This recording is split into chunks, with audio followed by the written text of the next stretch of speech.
So dahil bagsak sa PISA mga kapatid o napakababa natin 'no, lalo-lalo na yung mga estudyante natin na 5 to 6 years daw behind. Gano'n kalayo ang, education natin mga tol, ang quality ng education natin dito. So bagsak tayo sa PISA 'no, yung, Program for International Student Assessment mga tol, ay, pinagre-resign ng, mga tao ng ilan si VP Sara bilang, secretary ng DepEd. Pati na rin bilang, Vice President mga tol. So hindi naman bago sa atin yung mga tol. Napakababa ng, education ng quality of education sa atin mga tol, na hindi naman siguro bago yun 'no. Yung panahon ni Ferdinand Marcos dati balita natin medyo maganda 'no, mataas. Pero yung mga sumunod na, sabi nga dun sa isang balitang nabasa ko, 5 to 6 years behind daw ang, Pilipinas mga tol. Medyo masakit isipin, masakit tanggapin mga tol, pero sa tingin ninyo mga tol, sino may kasalanan diyan? Yung, DepEd secretary ba nakauupo-upo lang? Gusto nilang baguhin agad sa isang, madaling iglap? O yung, ang hirap kasi magturo mga tol, sa totoo lang napakahirap magturo. Siguro sa sistema ng edukasyon dito sa Pilipinas, yung ibang mga bagay na hindi naman siguro masyadong kailangan 'no, andudun pa rin 'no? Ano sa tingin ninyo 'no? So itong video panonoorin natin mula kay, Pinoy News TV, 'yan. Hala matindi 'to, VP Sara sinampal ng ebidensya mga kalaban, Speaker Pinklawan pina-resign, VP kapal, naku. So wag na natin patagalin pa, total wala na rin naman tayong hinihintay na, panoorin na natin 'to. Usapan natin ngayon, ito po, no, VP Sara, pinagre-resign po sa DepEd at saka sa pagiging Vice President. Itong mga kalaban, no, wala na po maisipan na banat kundi paninira, tapos alam nilang hindi nasisira, kusa ng pinagre-resign para mawala na po. Ano po to, both Dilawan and mga Tambi, no? Tambi followers. Yan po mga pag-uusapan natin. Ano po itong PISA? Papaliwanag lang po natin ng konti. Bakit wala pong kinalaman dito si VP Sara Duterte? Po ang kahulugan po ng PISA, ito po, no, ang meaning po ng PISA ay Program for International Student Assessment. Ina-assess po yung yung 15 years old ng mga estudyante sa buong mundo, no? Marami po silang sinisisi. Alam niyo naman po, magagaling po magsisi itong mga to. Sinisisi din po nila si Pangulong Duterte kasi ang basahin po natin, no, yung binabanggit ng mga ungas. Ang sinasabi nila, sinimulan daw ni Pangulong Duterte yung pagpapabagsak ng edukasyon, no? Mamaya na po mga tanong. Sinimulan po ni Pangulong Duterte yung pagpapabagsak ng edukasyon, tapos sinundan ng kanyang anak. Napakasakit po isipin, no, na masakit pong isipin na ito pong si VP Sara akusahan nila nang hindi pa po halos ano yan na ipoporma niya yung mga reforma. Maski po si Pangulong Duterte, in fairness po, no, alam niyo po ba itong ginawa ng administrasyon ni Pangulong Duterte sa DepEd? Bagamat hindi po perpekto, yan pong K-12, siyempre tinuloy nila dahil maganda no? Pero hindi po yun Yung pagsali po natin sa PISA, no? Gustong palabasin ang tanong ko lang sa mga bumabanat sa mag-amang Duterte, particular sa edukasyon. Tapatin niyo po sarili niyo, no? Magtapatan po tayo. Ayun. Ilalapit ko lang pala kasi yung ilaw. Lalaki lang mukha ko. Magtapatan po tayo. Ang ibig niyo po bang sabihin, nung panahon po ni Pinoy, mataas po ang kalidad ng edukasyon natin? O nang nauna pa kay Pinoy, tapos nung dumating po si Duterte, bumagsak po yung edukasyon. Lagi po kasing ganyan lagi pong ansisi sa mga Duterte, samantalang sila po yung talagang gusto nilang lutasin yung mga problema. 'Di ba? Kita niyo po paano po yung pananaw nila sa droga. Si Pangulong Duterte po kaya po nanalo kasi kinakampanya niya war on drugs. 'Di po ba? Nangangampanya siya ng war. Eto, hindi sa Duterte again o sa kung ano-ano man mga tol. Parang napakalabo naman ata nun. Kung mataas na ang kalidad ng edukasyon natin, nagpalit lang ng administrasyon, bumagsak agad ang kalidad ng edukasyon, no? Sa inyo mga tol, nakapag-aral na din naman kayo May pinagbago ba? 'Di ba? May pinagbago ba yung kalidad ng edukasyon natin, mga kapatid, no? Kayo na makakasagot niyan eh. 'Di ba? Pareho lang naman yung guro nung naging guro ko, naging guro ng mga kapatid ko, baka nga maging guro pa ng mga anak mo eh. 'Di ba?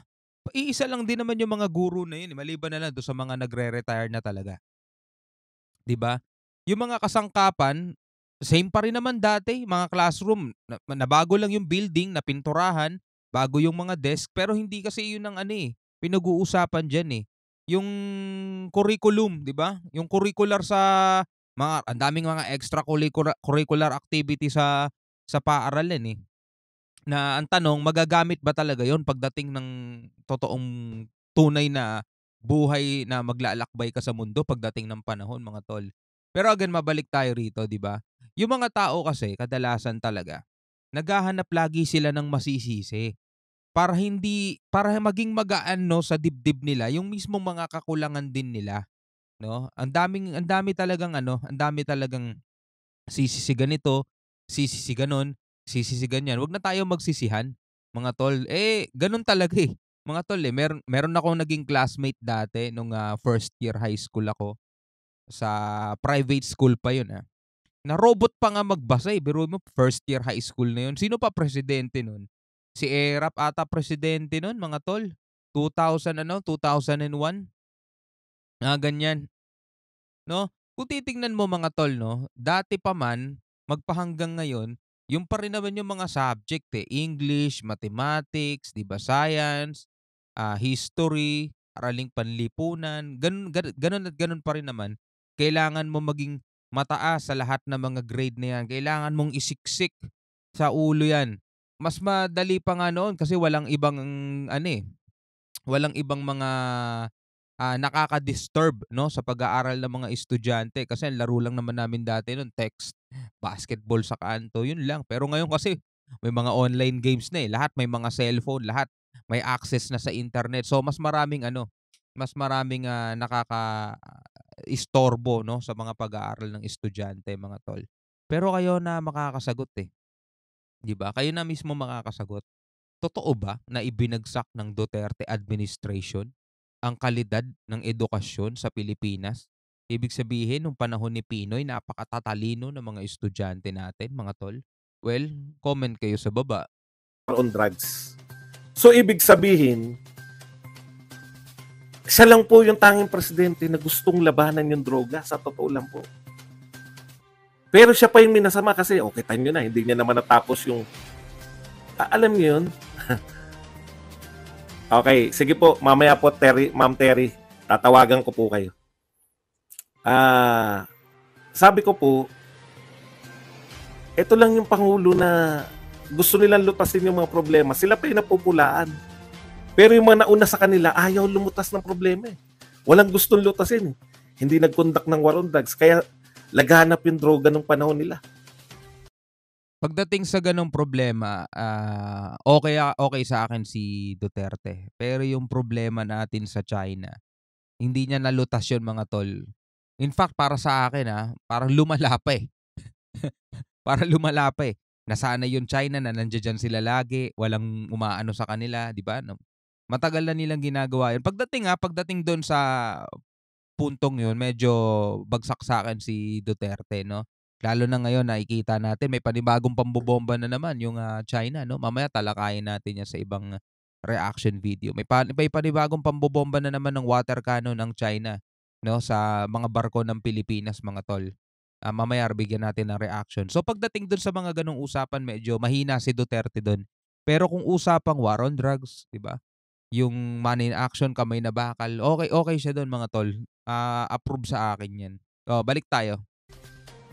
Yung Pangulong gustong lutasin yung droga, yun po yung sisisi nila sa problema sa droga. Pati po itong edukasyon. No? Yung mga yan, mga gago talaga eh. Alam niyo po ba nung panahon ni Pinoy, 'di ba? Kinakantsawan po yun ng buong mundo yung ating education system. Kaya nga sila nag-K-12. Eh. Dahil ayaw na pong tanggapin yung mga graduates natin dahil kulang tayo sa edad. Hindi, kulang tayo sa basic education, no? Yun po yung ibig sabihin na etong si Pangulong Duterte tapos sumunod yung kanyang anak. Gusto po nilang lutasin yung problema sa edukasyon. Sila pa po yung napupulaan dahil gusto nila yung mga nauna na wala pong balak lutasin ng mga problema. Wala pong problema sa kanila kasi hindi naman nila nakikita ang problema yun. O katulad po nito. Alam niyo po ba na matagal na pong may PISA? Ibig sabihin matagal na pong may mga test yung mga estudyante pero hindi po tayo lumalahok. Kailan po tayo lumahok? Nung panahon lang po in fairness po kay matandang Briones. No? Gusto niyo pong tignan gaano yung mga estudyante natin, how does our student fare to other countries pagdating po, lalong-lalo na po, pagdating sa reading comprehension, pagdating po sa math and sciences. Reading comprehension, talagang bagsak dyan ang Pilipinas, mga tol. Ako mismo, nabibiktima ako ng mga hayop na reading comprehension yan. Binabasa na nga hindi pa naiintindihan, mga tol. No? Halimbawa na lang dito sa title, mga ginagawa nating title, minsan naglalagay na ako ng question mark. Kasi ako mismo nagtatanong, totoo ba to? Diba? Totoo ba yung mga ganyan? Halimbawa, Pilipinas, pinalubog ang barko ng China. Diba? May question mark, totoo ba yon? Pero ang sinasabi ng iba nagko-comment, mali naman yung title mo Hindi naman pinalubog Nagdadala ka ng fake news Reading comprehension, mga tol. Talagang bagsak na bagsak, mga tol. Tapos lalo-lalo na, maikli lang yan title pa lang yun. Lalo pa kaya kung nahaba-habaan mo na. No? Babasahin na, hindi pa maiintindihan. Yan ang problema. No? Totoong-totoo. Nakukuha niyo po. Kaya po tayo sumali doon. Siyempre, nakita natin noong 2018, mababa po yung resulta natin ng PISA. Kaya po yan yung naging batayan nila. No? Ang baba ng PISA natin, yung resulta po ng PISA, yung mga 15 years old na mga estudyante, mababa po tayo. Kaya po, tinuloy-tuloy nila yung reforma sa edukasyon sa pangunguna po ng ating dating presidente. Kung sino pa po yung, alam niyo yun, sila naman yung mga totoo pong kumikilos para lutasin ang problema, nilalantad po nila. Ano yung problema para malutas? Di po ba? Yung mga nauna sa kanila, tinatago na may problema Alam ba natin, tanong ko sa inyo, alam ba natin yung score natin sa PISA? Nung panahon ni Pinoy, nung panahon ni Gloria, nung panahon ni ERAP, nung panahon ni FBR? Hindi po natin alam. Alam niyo po kung bakit? Hindi tayo sumasali. Hindi natin pinagtetest yung ating mga estudyante. Ibig sabihin, hindi natin maikukumpara yung estudyante natin nung panahon ni Pinoy sa the rest of the world kasi ayaw natin. Di po ba? Ngayon sinisisi ninyo dahil ang sinasabi nila, mababa tayo sa PISA. Kasi yung education secretary natin, busy. Busy sa pamimigay ng tulong, DSWD daw, busy raw sa mountaineering, busy daw sa mga ICC, busy raw sa mga pinoproblema niya iba, puwera yung edukasyon. Busy raw sa NTF-ELCAC. Alam niyo po, ngayon lang po ako nakakita na binabanatan niyo yung tao dahil hindi po sila nanloloko na busy Real talk po. Hindi po nila niloloko yung sarili. Parang pag sinabi natin busy si Lenny nung araw, alam natin lokohan lang yun. Saan busy? Sa pagpapapicture? Sa photo ops? Ito po, mismo sila, no? Mismo yung mga pumupula, sinasabi na, busy sa pamimigay ng tulong, DSWD ang may trabaho niyan. Busy sa NTF-ELCAC, dapat trabaho na ng militar yan. Busy sa red tagging, dapat hindi niya trabaho yan. Totoo pong busy. No? Ngayon lang po ako nakakita ng mga tao na kasalanan sa kanila yung pagiging masipag ng Vice President. Ang sipag na nga Ang dami ngang ginagawa Sila na rin na nagsabi. Busy raw, hindi naman daw DSWD, bakit daw bigay ng tulong? Akalain niyo yun? Hindi po nila masabi na tamad kasi, hindi nila masabi na walang ginagawa, no? Ang sinasabi nila, busy sa ibang bagay, pero dahil hindi siya educator, hindi siya bagay sa DepEd. Ano po ang katotohanan? Ang katotohanan po, 2018, nag-test tayo ng PISA, mababa po tayo. Ngayon po, 2022, lumabas po yung result ngayon. Noong 2022 po tayo nag-test eh. Kauupo pa lang po ni Sara Duterte nung nag-test tayo. At ano pa po problema natin? Galing tayo sa pandemya. Yung magagaling na tao, yung mga Romulo, kilala niyo po yung Romulo, si Congressman Romulo. Kamag-anak po yan ni Carlos Romulo. Ito po mga tunay na matatalino to. No? Tunay pong matatalino tong mga Romulo. Alam po natin yan. Matatalino talaga yung mga Romulo. Apo na yata to ni Carlos. Kaya nga kahit gano'n ng itsura, napangasawa niya sino yung co-host ni Willie Rebillame noon, yung maganda-maganda. Si Shalani, di ba? Naalala niyo si Shalani, yung maganda? Napangasawa nito ni Romulo dahil alam niyo yung mga magaganda, nabibihag na matatalino yan. Alam niyo po ba? Natuwa po ako. Alam niyo kasi pag yung mga matatalino po nagsalita, hindi mo maluloko, hindi mo mapapaikot. Alam niyo sinabi ni Romulo, kakaiba po sa lahat. Ang sabi po ni Romulo, dapat nga, ito sinabi ni Romulo, matutuwa po kayo, dapat nga tayong matuwa. Alam niyo kung bakit daw tayo matuwa? Kasi from 2018 pala, tumaas pala yung tumaas pala yung math natin. Tsaka iba pa. Ang gusto nilang sabihin, mababa pa rin tayo kumpara sa ibang bansa. Pero hindi nila nakita, may improvement na po. Mula 2018, tumaas na po tayo sa math. Bumaba po ng konti yung science. Pero yung reading comprehension, okay pa rin po. Yung math po natin tumaas. Bakit po nyo pinoproblema? Galing po tayo sa mababa talaga. Ang tanong ko po ba, mataas po ba tayo nung panahon ni Pinoy? Nung panahon ni Gloria? Number 1 po ba tayo sa buong mundo noon? Kung makapagsalita kayo na pinabagsak ng mga Duterte ang edukasyon. Grabe po. Mabuti na lang may mga katulad nito ni Congressman Romulo. Ang sabi niya, dapat nga matuwa tayo. Dahil galing tayo sa pandemya, alam niyo po ba yung ibang bansa? Real talk po. Yung PISA po nila, nagsipagbabaan dahil galing tayo sa pandemya. Ito kasi problema talaga na hindi makita ng ilan na namumuliti ka lang mga tol. Yun naman talaga ang tanging nila, no? Tanging propaganda nila at rason nila, 'di ba? 2022 naging vice president si VP Sara. So, kung 2022 nag-take tayo ng exam sa PISA at eto nga lumabas na yung resulta at mababa tayo, pwede ba nating isisi yan sa isang tao? Pagpasok ng 2020, 2021 wala tayong face to face, lahat puro online lang. Siyempre ang online mga tol, hindi gano'n kaganda ang quality unlike sa face to face talaga mga tol, no? So dapat isipin natin 'yon mga tol. Pero sabi nga do'n ni Romulo daw, ni Congressman Romulo, at least dapat pa tayong matawa kasi sa kabila na nagkaroon ng pandemic, sa kabila na nagkaroon ng online classes lang, naging mas mataas pa nga daw tayo kesa nung 2018 na mababa talaga ang Pilipinas. Sabi nga gano'n sa napanood natin mga tol, 5 to 6 years behind. No? Napag-iiwanan tayo ng 5 hanggang 6 na taon tayong napag-iiwanan ng quality ng education mga tol. 'Di ba? Totoo naman, which is totoo naman. Alam naman natin 'yon mga tol kasi tingnan mo 'to problema na 'to dati pa. Alisin mo na Duterte mga tol. O kung gusto mong isama Duterte pa rin, bahala ka. Alisin na natin sila, no? Dati pa, sa isang classroom, sa mga public school to sa isang classroom, ilang estudyante naghahati-hati, 'di ba? Sa isang classroom mga tol. 50, 60? Ikaw, alam ko naman nag-aral ka rin 'di ba? So pwede mo i-comment sa ibaba, ilan kayo sa loob ng classroom nyo, 'di ba? Yung mga libro mga tol, 'di ba? Yung mga libro.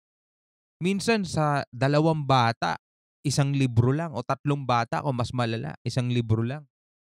Pero yung iba talagang magagaling dumiskarte, nakakadiskarte sila. Yung ibang mga magulang na medyo may kakayanan sa buhay, nakakabili sila ng sariling libro para sa anak nila, 'di ba? So gano'n. Yung iba napag-aaral nila sa private school, kaya talaga medyo mas advanced yung learning at yung education kumpara mo sa mga public. Pero that's the reality mga tol. Gano'n talaga dito sa Pilipinas. Kaya nga yung pagdating sa reading comprehension, medyo mababa talaga tayo diyan, 'no? Yung communication skills natin, hindi naman lahat magagaling sa atin mag-English, 'di ba? Yung iba tamang English lang. Okay pa nga yung mga kabataan ngayon, eh, 'no, kaka-YouTube nila, eh. Mga Inglesera na sila. Inglesera, Inglesero, eh. Kahit yung magulang mo yung mga magulang nila kung titignan mo hindi naman gano'n ka-fluent mag-English. Pero yung mga anak nila talagang fluent pa, magagaling mag-English dahil sa YouTube mga tol 'no, dahil sa online. So kahit papaano natututo yung mga bata. Kasi pagdating ng panahon mapapakinabangan nila yun kahit sabihin mo dapat turuan mo mag-Tagalog yan kasi mahalaga Tagalog. Madali na lang matutunan yun. Yung English hindi gano'n kadali. Ikaw nga lumaki kang hindi marunong mag-English, magaling ka mag-Tagalog, eh, 'di ba? Pero kapag gumagawa ka ng formal letter, kailangan English. Dating sa interview, kailangan English, 'di ba? Lahat, mag-a-apply ka ng trabaho, kailangan English. So, do'n mismo minsan na bagsak tayo diyan. Kahit na kinakaya ng Pinoy, isa ang Pilipino 'no, sa may pinakamahusay na pagdating sa English, yung ibang bansa nga, eh, 'di ba? Punta ka ng ano, punta ka ng Hong Kong, ng Taiwan, 'di ba? Punta ka ng Taiwan, 'di ba? Hindi kayo masyadong magkakaintindihan do'n kasi talagang yung kung ano yung native language nila, yun lang ang gamit nila, 'di ba? Hindi hindi sila gano'n kagaling sa English. O bakit naman sila nakakausad? Masyado lang tayo mga ano, eh, 'no, 'di ba? Yung ibang baka merong mayaman dito, eh, na hindi naman honor student sa ano, eh, sa eskuwelahan nila, eh. Baka ikaw, 'di ba, nanonood ka ngayon, asensado ka na sa buhay mo. May sarili ka ng, property, sarili kang mga sasakyan. Ano ka ba, top student ka ba? Baka empleyado mo pa yung pinaka-honor sa inyo, 'di ba? So, hindi na natin masyado dapat sineseryoso yung mga ganyang bagay. Kasi pagdating naman sa tunay na buhay, iba pa rin ang labanan mga tol, eh. Iba pa rin ang labanan sa diskarte. Well, anyway, salamat sa panonood mong mga tol. Sa tingin nyo ba, sang-ayon ba kayo na mag-resign na lang si VP Sara sa kanyang pagiging DepEd Secretary o kaya VP, Vice President of the Philippines? Dahil sa mababang resulta ng PISA ng mga estudyante mga tol. Comment kayo sa baba. Yan, hanggang sa muli. Maraming maraming salamat. Ako nga pala si Shobal D. Peace out.